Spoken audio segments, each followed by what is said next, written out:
Hello everyone, welcome to Star IQ. Star IQ के video platform पे आप सभी का बहुत बहुत स्वागत है।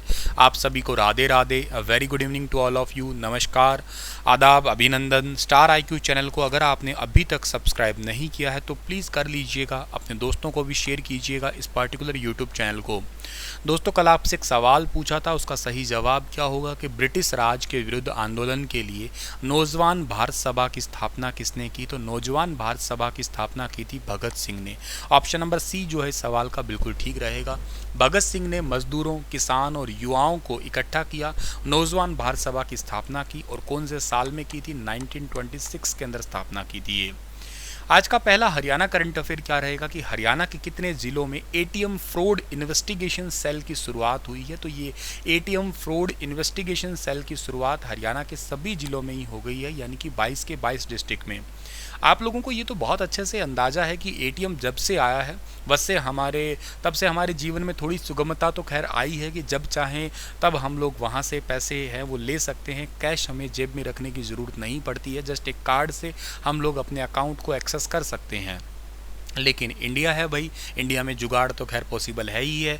जब से लोगों को पता लगा कि अच्छा भाई साहब ये मशीन है, इस मशीन में पैसा पड़ा है, तो चलिए इस मशीन को ही उखाड़ लेते हैं। कुछ तो भाई साहब आए ट्रैक्टर लेके और जयमाला रस्सी की डाली और पूरी एटीएम मशीन ही उखाड़ के ले गए। कुछ भाई साहब ने कटर डाल के काट के पैसे निकाले, कुछ ने कैसे ही निकाले, अलग अलग तरीके से। कुछ लोग अब ऐसे निकालते हैं कि एटीएम वहाँ पर खड़े रहते हैं, कुछ पास में जेब में अकाउंट में 3 रुपये होते हैं उनके, वहाँ खड़े रहते हैं, देख लेते हैं, एटीएम का क्लोन तैयार कर लेते हैं, वहाँ से फ्रॉड करते हैं। तो इसकी इन्वेस्टिगेशन सेल की शुरुआत होगी, कहाँ कहाँ पे फ्रॉड चल रहा है, कौन कौन से इलाके में सेंधमारी हो रही है, इसको रोकने के लिए, आम जिंदगी को थोड़ा सा आसान बनाने के लिए। एटीएम हमारी ज़िंदगी का बहुत अच्छा हिस्सा है, इसको रोका तो नहीं जा सकता है, एकदम से इसको बंद ही कर दिया जाए। अलग अलग ज़िलों में 132 जो है ना अनट्रेस मुकदमे इन्वेस्टिगेशन के लिए अभी सौंपे गए हैं, ताकि थोड़ा सा जो है ना हरियाणा के अंदर ये एटीएम की जो फ्रॉडबाजी हो रही है इस पर रोका जा सके। ठीक है ना? तो ये पॉइंट आप लोगों को याद रखना है। अगला सवाल है कि किस क्लास के पाठ्यक्रम से अभी रिसेंटली पूर्व मुख्यमंत्रियों की जीवनी को हटा दिया गया? तो अभी रिसेंटली हरियाणा के 5वीं क्लास का जो सिलेबस है वहाँ से पूर्व मुख्यमंत्री का जो लाइफ का या यूँ कहिएगा उनकी जो बायोग्राफी थी उन सबको हटा दिया गया। अब 5वीं क्लास से हटाया गया, सर हटाया किन किन को गया थोड़ा बताइएगा। क्लास 5वीं की जो हिंदी की किताब है उसका जो चैप्टर नंबर 11 था ना, उससे एक तो हटाया गया है, महाराजा अग्रसेन की जो लाइफ थी, बायोग्राफी थी, उसको हटा दिया। अच्छा, इससे क्या हुआ? इससे भड़क गए जो अग्रसेन समाज के लोग थे, वो कहते कि ये क्या बात हुई, बड़ी छोटी सोच दिखाई सरकार ने, तो क्यों हटाया। इसके बाद में पाठ संख्या जो 14 है, मतलब चैप्टर नंबर 14 है, वहाँ से हरियाणा के गौरव नाम का एक चैप्टर था, उसमें सर छोटू राम, प्रथम मुख्यमंत्री पंडित भगवत दयाल शर्मा, पूर्व सीएम चौधरी देवीलाल, बंसीलाल, राव बीरेंद्र सिंह, चौधरी रणबीर सिंह, इनकी जीवनी को पढ़ाया जा रहा था। और 2020 में जो नया सिलेबस आया, इनमें से चुपचाप इन सबको हटा दिया। और जैसे ही हटाया तो आप सभी को पता है कि अपोजिट पार्टी है, उन्होंने तो हंगामा करना ही था। चौधरी देवीलाल की जीवनी हटाई, अपोजिट पार्टी ये कहती है कि उप मुख्यमंत्री उनका पोता पड़पोता बना पड़ा बैठा है, मतलब उनकी लाइफ से, उनकी परिवार से आज इतने बड़े ओहदे चल रहे हैं। जो रणजीत चौटाला ऑलरेडी कैबिनेट में है, फिर भी आप ऐसा कर रहे हो, आप अपने पूर्वजों के ही नहीं हैं। मतलब खैर घमासान है। पर हमारे पॉइंट पर्सपेक्टिव, एग्ज़ाम पर्सपेक्टिव, जैसे सीबीएसई से मुगल काल का चैप्टर हटा दिया गया, ठीक है ना, जो कुछ ऐसी रोमांटिक उर्दू कविताएँ थी बड़ा प्यार भरी, वो भी हटा दी गई। तो ऐसे ही ये पॉइंट इंपॉर्टेंट है कि क्लास 5वीं के चैप्टर नंबर 11 और चैप्टर नंबर 14 जो है ना, इनमें थोड़ा सा करेक्शन किया गया है न्यू सिलेबस 2020 वाले में से। हरियाणा के किस जिले में लंपी स्किन डिजीज की जांच शुरू होगी? जो सुविधा अभी तक सिर्फ भोपाल जिले में है, भोपाल मध्य प्रदेश की राजधानी है, इसी में ही है। Lumpy skin disease Hisar district के अंदर एक आपको पता होगा लुआस पड़ता है, यानी कि Lala Lajpat Rai university of veterinary and animal science, जिसके विनोद वर्मा थोड़े टाइम पहले ही वीसी बने थे, और 2009 इसके अंदर जो है ना इसकी स्थापना हुई थी। तो वो तो इंपॉर्टेंट वैसे भी आपको याद है ही है, ठीक है ना। अच्छा, हिसार के अंदर ये लुआस पड़ता है, तो ठीक है हमारा।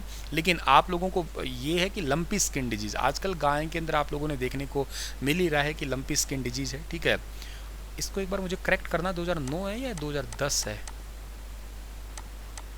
थोड़ा सा कन्फ्यूजन हो रहा है। आई थिंक 2010 होना चाहिए, ठीक है, 2010 में लुआस बना था, ठीक है। करेक्ट कर देना कमेंट करके मुझे आप लोग, ठीक है। शायद थोड़ा बहुत कई दिनों से पहले भूल रहा होगा ये मैं। तो हाँ, हिसार की लाला लाजपत राय यूनिवर्सिटी है, वेटनरी एंड एनिमल साइंस है लुआस, इसमें लंपी त्वचा की जो जांच है वो स्टार्ट हो जाएगी। अब ने ही जो है ना यहाँ के वैज्ञानिक है, जैसे हिसार केंद्रीय राष्ट्रीय असव अनुसंधान केंद्र के वैज्ञानिक है जिनका नाम है डॉक्टर नवीन कुमार। इन्होंने 2019 में बीमारी का पहला एक केस देखा था उड़ीसा के अंदर, और तभी से ही जो है इसके वायरस को पता लगा लिया, और तब से ही जो है ना 2 वैज्ञानिक है, नवीन और संजय, ये दोनों लगभग 1 साल से जो है ना 1-1.5 साल से इस वैक्सीन पे काम कर रहे हैं, वैक्सीन तैयार कर चुके हैं। ये इसका पहला ट्रायल हो भी चुका है, खरगोश पे इसका ट्रायल किया गया था, ठीक है ना, क्लिनिकल ट्रायल हुआ था। और अब जो है ना इसका 15 बछड़ों पे ट्रायल किया गया है मई 2022 के अंदर। 15 बछड़े पूरी तरीके से सुरक्षित है भी, टीका लगने के बाद 7 से 14 दिन तक एंटीबॉडी बनने लगती है। तो lumpy disease, lumpy skin disease में ये बड़ा ही कारगर साबित होने वाला है। उत्तर प्रदेश के गौतम बुद्ध नगर नोएडा के जेवर में बन रहे सबसे बड़े एयरपोर्ट को किस जिले की सीधा कनेक्टिविटी के लिए national highway authority of India की तरफ से ग्रीन फील्ड एक्सप्रेसवे बनाया जा रहा है? ये जिला होगा फरीदाबाद। ऑप्शन नंबर सी जो है इस सवाल का बिल्कुल ठीक है।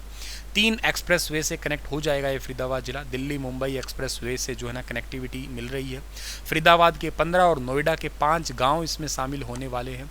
ज़मीन अधिग्रहण की प्रक्रिया जल्दी स्टार्ट हो जाने वाली है। और ये गांव जो है ना ये वाले हैं, जैसे फरीदाबाद का झुम्पा, एक राजस्थान में झुम्पा पड़ता है, एक फरीदाबाद में भी है, ठीक है ना। और ये गांव है, आप लोग इन्हें मतलब पीडीएफ फाइल में पढ़ लेना। स्टार आईक्यू टेलीग्राम पे पीडीएफ इसका पोस्ट कर दूंगा मैं, ठीक है ना। और ये 3 एक्सप्रेसवे होगा, greenfield expressway, Delhi Mumbai expressway और ईस्टर्न पेरिफेरल एक्सप्रेसवे और यमुना एक्सप्रेसवे, इनको आपस में कनेक्ट कर दिया जाएगा। तो कनेक्टिविटी बहुत अच्छी हो जाएगी, टाइम कम लगेगा, सफ़र तो आरामदायक वैसे भी रहने ही वाला है। हरियाणा की किस व्यक्ति को देश का सर्वश्रेष्ठ 125 लघु कथाकारों में चयन हुआ है? आज का सबसे ज़्यादा important question, very very important question. इस सवाल का सही आंसर रहेगा Satyavan Saurabh. Option number C जो है इस सवाल का ठीक है। लघु कथा है दमकते लम्हे, ठीक है ना, और इसी के लिए जो है ना इनका सिलेक्शन हुआ है, वेरी इंपॉर्टेंट। हालांकि बहुत सारे दोहा संग्रह से तितली है, खामोश, ऐसे कई सारे इनके हैं ऑलरेडी। तो 125 लघु कथाकारों की लिस्ट हुई थी हिंदी भाषा की, उनमें से इनका सिलेक्शन हुआ है। सत्यवान सौरभ ने लघु कथा फैसला आज से 12 साल पहले लिखी थी, और इस लघु कथा का जन्म भारत की पावन नगरी हरिद्वार में हुआ था। गंगा जी के घाट पर एक व्यक्ति की व्यथा सुनी थी और उसी के ही चलते ये पूरी लिखी है। इनका दोहा संग्रह है तितली है खामोश, ये भी देश भर में काफ़ी चर्चित हुआ था, ठीक है।